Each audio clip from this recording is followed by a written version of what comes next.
There's a guy who's been a desk jockey for 40 years and he's retiring, wants to start making stuff. So the first thing he did was buy a nice workbench and put it in his family room.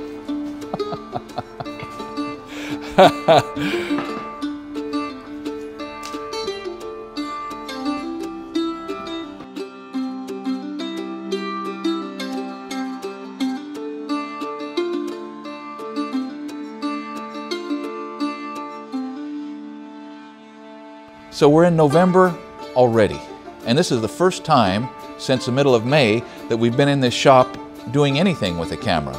I've been running in and out of the door of this shop to grab parts and pieces and bolts and run the table saw, but we have not come in here and done anything in front of a camera or at the forge now since late spring, May, long time.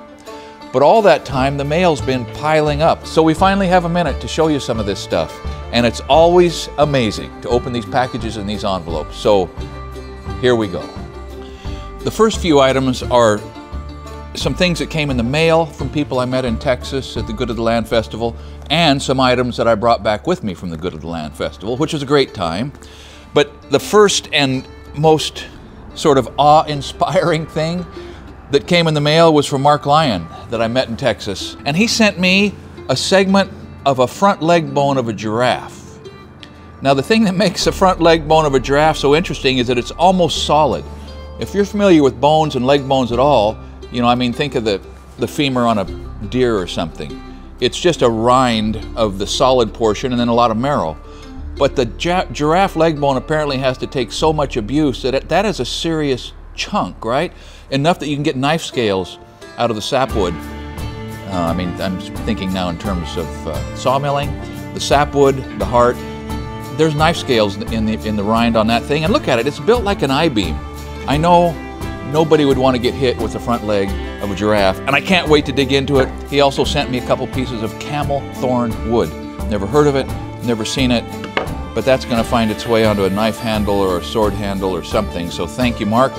Next item, an ice pick I got from Jimmy DiResta.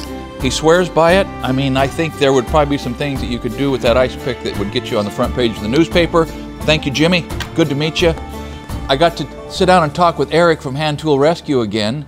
Last year he gave me this, and this year he gave me the baby brother. Is that cool? He has reissued what was the original adjustable wrench. And it's not like these things are somehow outdated. These things are a serious wrench, and this one, Nate tells me, is particularly well suited for unsticking stuck Legos. If this was very tight on, I would take the Lego wrench, make it up, stick it on. This is a serious wrench and a cool wrench, and you can get these off his website. So I almost forgot an item that I brought home from Texas, and it is cool. I now have a Warwood hammer in the shop. A fellow named Barkus gave me this. It's a Warwood Model 84, 8-pound straight peen. That's a cool hammer. Warwood has a long and noble tradition, and I'll just tell you that this is a welcome addition. I'm going to put it to work, and it's going to live right here in my striking hammer department. This cool thing is an old-fashioned square fence. Steve Ellis gave this to me. Now, I met Steve through the channel, through an email, through a phone call, and he's turned out to be a technical carpentry mentor for me. I've pinged him with a couple questions, a couple phone calls. He has immersed himself in the math that supports the calculations on the framing square, and that supports the calculations that sometimes you just have to be able to make when you're building. I mean, geometry and calculations and rise and run and ratios, and these things are part of being a carpenter, and you can stop short of full understanding of the math, but Steve didn't do that. I mean, he went all the way in, and he likes antique tools, and so he told me about a square fence, which 100 years ago was standard technology for a carpenter who was cutting stairs or cutting rafters. You'll see me use the one of these that I made, cutting a set of stairs. It was replaced by stair gauge sets or stair buttons. But now that I've used one of these, I think it was probably a mistake to ever change from this to those. It's awesome. Here's the cool thing. He made this one entirely with hand tools, antique hand tools. The sawing, the planing, the drilling, the countersinking, the sanding, all of it. Old school, all the way. Way to go, Steve. Good to meet you in Texas, and thanks for the good information.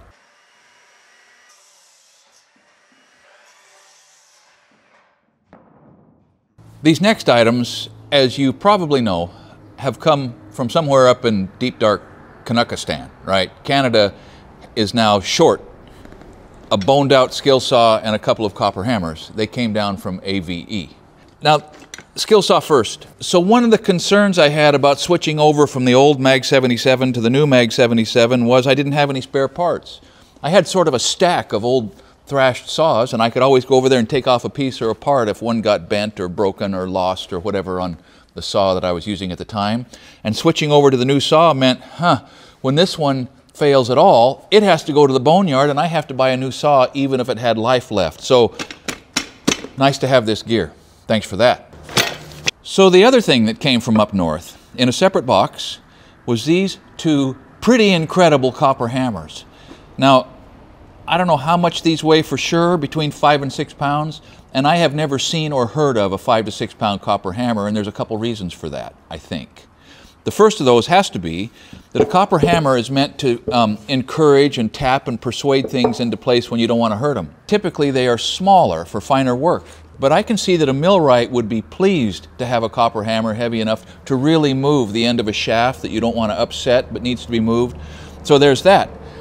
But the other thing that's got to make these unique is that copper, besides being beautiful, is in fact a precious metal because it's expensive. And so I have no idea the size of the parent stock. I can't quite tell by looking at this. Maybe somewhere around 2 by 2. I don't know, but these things did not come easy. They were made on an incredibly high-tech machine that AVE is apparently figuring out rapidly. It's a little hard for me to predict exactly where these will be used in the shop or in repairs, but I can see as I think about it that it's filling a void in sort of the lineup of hammers that I have. I mean, somewhere between a 1 pound brass hammer and an 8 pound dead blow. This is a single jack, one hand operation copper hammer that you can hit something pretty darn hard with, discharge a whole bunch of energy and maybe not leave a mark. So I'm anxious to see when will be the first time that I need to pick this up and put it to work. These are something entirely new to me. I have no idea what they are, and worse, I have no idea who sent them. I know they came from South Dakota. That's it. It feels and kind of strikes me as being ceramic. It says Howie 605, there's a phone number. It says Pultrall, P-U-L-T-R-A-L-L, V-Rod. And I'm sure there's probably some number of you people that are shouting at the screen right now, well, you idiot, those are for, or I don't know, maybe this replaces some sort of a round file. This is first, perhaps, I don't know. But something tells me it's going to be good to know and useful once I do know. So if somebody would let me know, and to whoever sent these, thank you very much. From Paul Beaumont in England, Great Britain someplace, he sends 10 carpenter pencils, Wicks, carpenter pencils and sharpeners, and sure enough, these are subtly different than ours. They're a little narrower, little thicker, they bulge a little in the middle. That's all foreign to us, right? But what's not foreign is, yeah, Paul, we need pencils, we needed pencils, we're down to the stubs on what we've got, so we're putting these to work this week. Thanks. This next item smells unbelievably delicious. It's just so neat. Now, sadly, I don't drink coffee, but this is good looking coffee and it smells good. It's from Nelson Floyd IV, roaster and co-founder. Went into this business in 2013. And if this coffee is anywhere near as good as the artwork on your stuff, I'm already impressed. It's just beautiful. And he's got 3 of his different varieties here, full Nelson, bootleggers, and big iron varieties. And you got to appreciate the logo for the Big Iron brand. I know I do.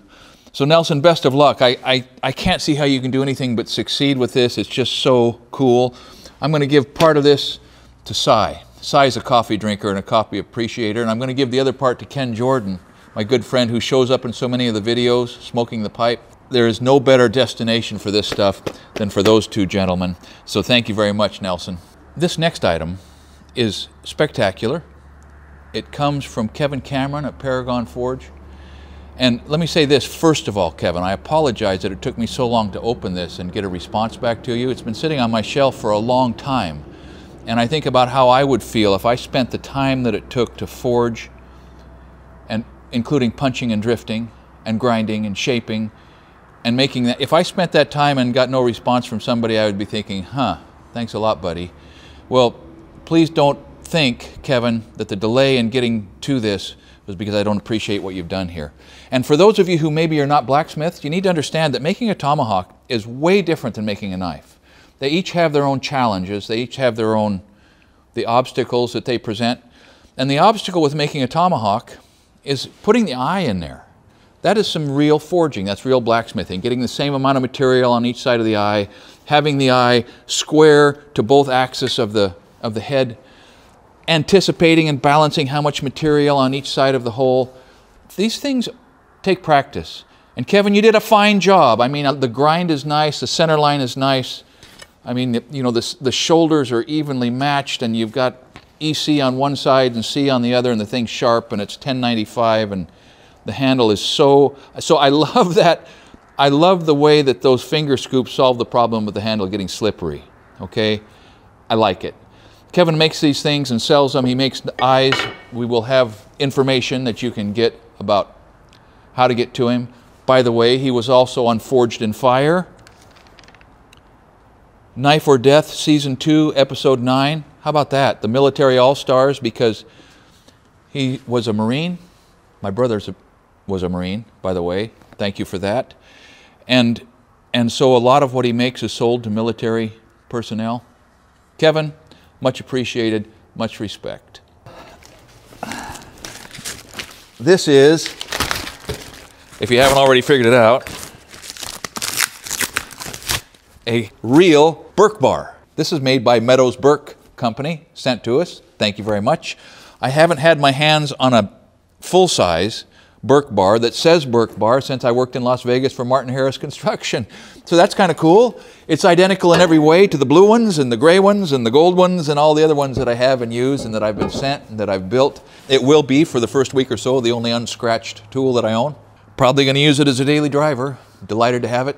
And remember this, doesn't much matter what color your Burke bar is. The thing that matters is that you put these things to work. Here's what I need to do next, is go through this stack of letters, and it's a stack. And what that means is I can't read every one, and I can't probably even give the details on every one.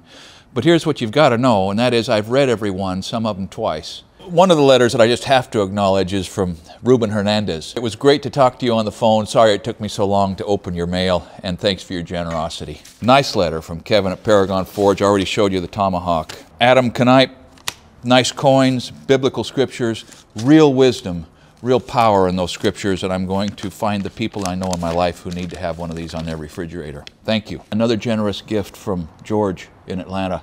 And he's retiring from one career and starting into another that wants to involve handiwork. His first move was to buy a nice workbench and put it in his family room. Yeah. Attaboy, man. So this next one, I feel really dumb reading this, Van, because number one, you're a patron. Number two, more support with a note. Number three, you were letting me know that you were going to stop by the Spec House on your way up from Elk Grove to wherever you were going, but I didn't get this opened. And yes, you did stop by, and I wasn't there. I think you got to talk to Nate. Sorry I missed you. If you come back through, I would love to visit, and I do appreciate your contribution to our channel. This letter from J.D. McEwing falls into a very small set of letters from young people that really gets my attention. J.D.'s 16. He's working for an electrical company. He's starting an electrical project of his own for a neighbor. He mows 5 lawns regularly, and he's getting ready to start leaf blowing when the temperature drops enough that the leaves are dropping off the trees. He wants to know what trade I would recommend. JD, it doesn't matter. You're going to figure this out. You're going to find your way forward. And here's the thing. A 16-year-old sent me 10 bucks. Thanks. Let me circle back to a quote in the letter from Jeff Johansson that I think is worthwhile, where he says, all of that to say, I feel like God designed me to work with my hands. I'm not wired to sit at a desk or sit in meetings all day. So I believe that. I believe God designed some of us to work with our hands, and He designed some of us to sit in meetings or behind a desk. But here's the thing. Wherever you're working, keep up the good work. And thanks for watching.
also coming in handy because I know how to take it apart and put it back together.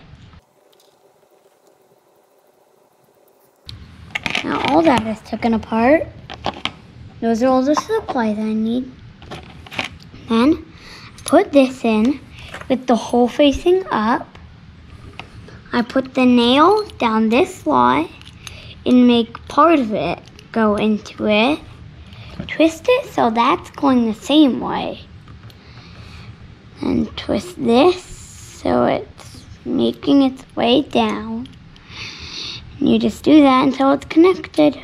Thanks for watching and keep up the good work.